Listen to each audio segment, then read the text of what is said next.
ہم تمام ناظرین کو اپنے چینل ناول کلاؤڈ پہ خوش آمدید کہتے ہیں۔ عداوت ریاض عاقب کوہلر کے قلم سے نکلی محبت کی ایک ایسی داستاں جو خاندانی نفرت سے شروع ہو کر ایک لازوال محبت پر اختتام پذیر ہوئی۔ تو چلیے ہم اپنی کہانی کی طرف چلتے ہیں۔ نیہا اپنے لگژری بیڈ پر دراز ہزارہ اندیشوں میں کھوئی ہوئی تھی۔ اس کے نزدیک سبحان سے شادی کرنا جہنم کے ٹکٹ خریدنے کے مترادف تھا۔ ایسا شخص جس سے وہ اتنی نفرت کرتی تھی، جو اس کے نزدیک ایک دنیا کا مبغوض ترین آدمی تھا، وہ اس سے شادی کیسے کر سکتی تھی؟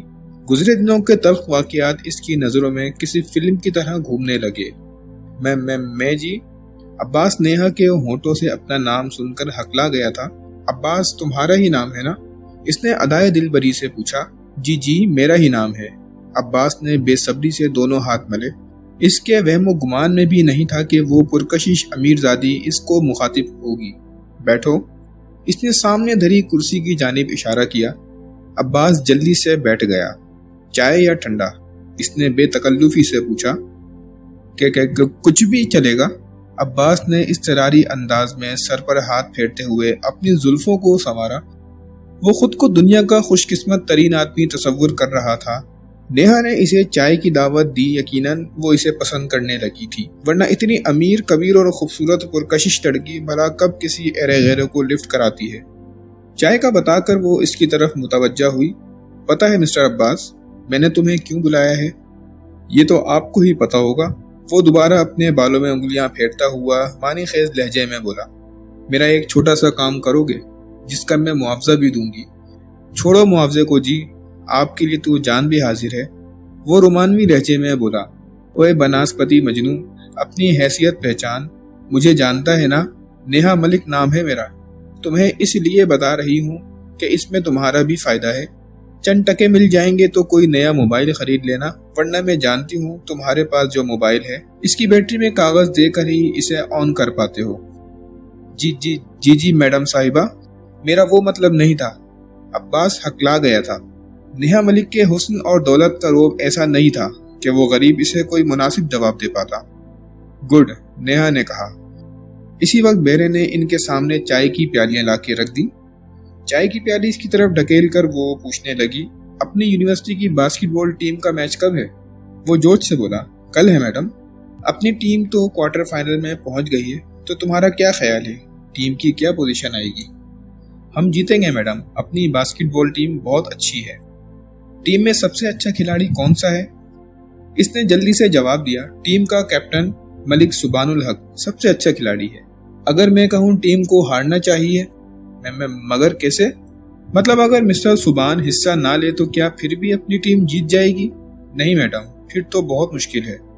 تو بس ٹھیک ہے، تم نے سبحان کو کوارٹر فائنل نہیں کھیلنے دینا۔ میں بھلا اسے کھیلنے سے کیسے روک سکتا ہوں؟ وہ میرا سر نہیں پھاڑ دے گا۔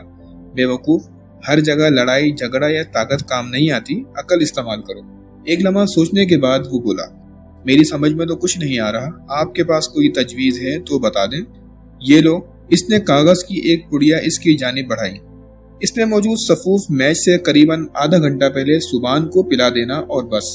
اس نے گھبراتے ہوئے پوچھا، پھر کیا ہوگا؟ بس وہ میچ نہیں کھیل پائے گا۔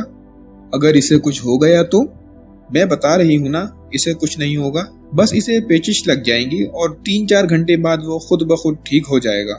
دیکھ لو میڈم، کہیں میں پھنس نہ جاؤں۔ ہاں، تم اسے زہر کھلا رہے ہو نا کہ پھنس جاؤ گے؟ نیہا ملک نے منہ بنایا۔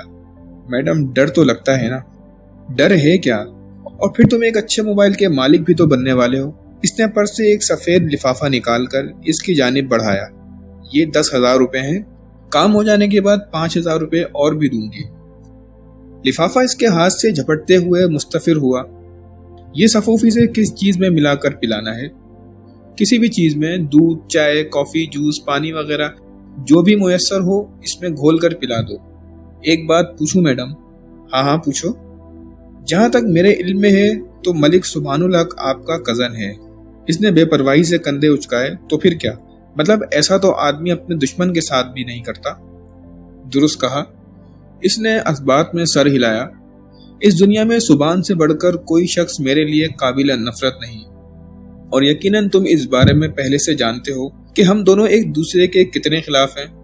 بالکل، لیکن میں اس کے پس پردہ وجہ جاننے کا خواہش مند ہوں۔ شاید وجہ جاننا تمہارے لیے ضروری نہیں ہے۔ اس نے بات ختم ہونے کا اعلان کیا۔ فی الحال یہ یاد رکھو کہ میں اسے ٹرافی وصول کرتے نہیں دیکھ سکتی۔ میڈم، ٹرافی تو اسے 5000 میٹر کی دوڑ میں بھی مل سکتی ہے۔ وہ ایک بہترین ایتھلیٹ ہے اور وہ مقابلہ باسکٹ میچ سے اگلے روز ہوگا۔ تب تک تو وہ ٹھیک ہو جائے گا۔ وہ معنی خیز انداز میں مسکرائی۔ یقیناً تم 15000 مزید بھی کمانا چاہو گے۔ ہاں مگر… چھوڑو اگر مگر، قطعی کلامی کرتے ہوئے اس نے پرس سے ایک اور پڑیا نکال کر اس کی جانب بڑھائی۔ طریقہ کار تمہیں معلوم ہے اور رقم باسکٹ بال میچ کے بعد تمہیں مل جائے گی۔ یہ کہہ کر اس نے چائے کی پیالی کے پیچھے 50 کا نوٹ رکھا اور چل دی، جبکہ عباس 30,000 روپیوں کو ٹھکانے لگانے کا منصوبہ بنانے لگا۔ میچ سے گھنٹہ پہلے ہی دونوں ٹیمیں باسکٹ بال کورٹ میں پہنچ گئی تھیں۔ اپنی اپنی یونیورسٹی کی کٹ ڈال کر دونوں ٹیمیں پریکٹس کرنے لگی۔ لمبا تڑنگا ملک سبحان الحق ایک بہترین کھلاڑی تھا۔ بچپن ہی سے اسے پڑھائی سے زیادہ کھیل کود کا شوق تھا۔ پڑھائی میں وہ درمیانے درجے کا طالب علم تھا جو بس بغیر نقل کے پاس ہو جایا کرتا تھا۔ البتہ کھیل کے میدان میں اس کی کارکردگی بے مثال تھی۔ یونیورسٹی کے علاوہ وہ باسکٹ بال کلب کی جانب سے بھی مقابلوں میں حصہ لیتا تھا۔ میچ شروع ہونے سے پون گھنٹہ پہلے عباس باسکٹ بال کورٹ سے باہر نکلا۔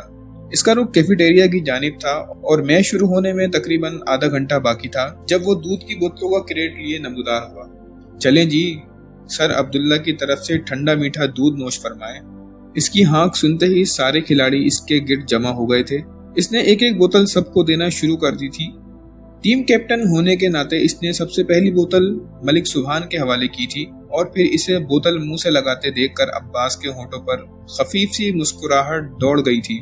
تمام کی بوتلیں خالی کرتے ہی اس نے خالی بوتلیں کریٹ میں ڈالی اور واپس لے گیا۔ تھوڑی دیر بعد وہ واپس پہنچ کر ٹیم کے ساتھ پریکٹس کرنے لگا، مگر اس کا سارا دھیان ملک سبحان کی طرف تھا جو مختلف انداز اور پیترے بدل کر بال کو کامیابی سے رنگ سے گزار رہا تھا۔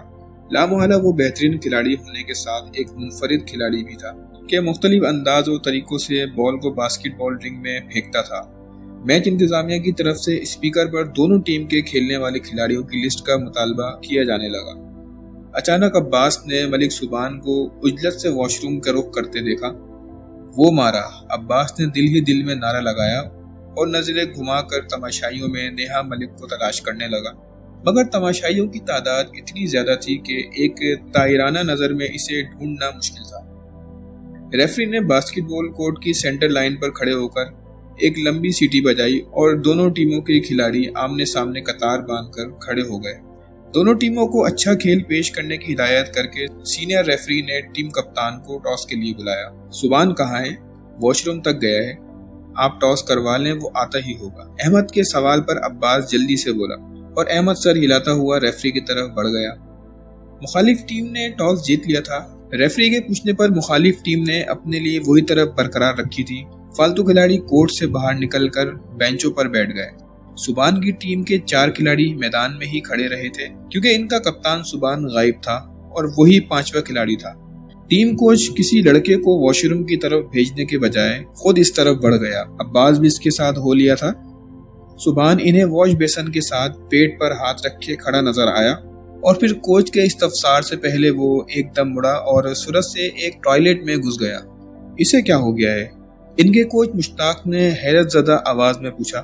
عباس نے سوچنے کی اداکاری کرتے ہوئے جواب دیا، شاید پیٹ میں گڑبڑ ہو گئی۔ اسی وقت 2-3 بار تیز وسل بجی۔ یقیناً اس کی ٹیم سے تاخیر کی وجہ پوچھی جا رہی تھی۔ عباس نے واش روم کے دروازے سے جھانک کر کورٹ کی طرف نگاہ دوڑائی، مگر وہاں سے اسے کچھ نظر نہ آیا۔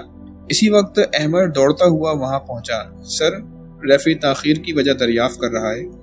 کوچ مشتاق نے کہا، ایسا کرو، سبحان کی جگہ تم خود اندر چلے جاؤ، سبحان کے آتے ہی تمہیں باہر نکال لیں گے۔ اس نے گھبرا کر پوچھا، مگر میں؟ سبحان بھائی کو ہوا کیا ہے؟ پیٹ میں تھوڑا درد ہے، گھبرانے کی ضرورت نہیں ہے، بس ہم آ رہے ہیں۔ کوچ نے اسے ٹالتے ہوئے جانے کا اشارہ کیا۔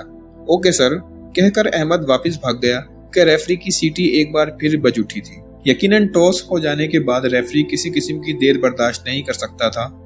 تالیوں کے شور سے عباس کو میچ شروع ہونے کا اندازہ ہوا۔ سبحان 5-6 منٹ لگا کر ہی ٹوائلٹ سے باہر نکلا تھا۔ سبحان، کیا ہوا؟ کوچ مشتاق فکر مندی سے اس کی جانب بڑھا۔ پتہ نہیں سر،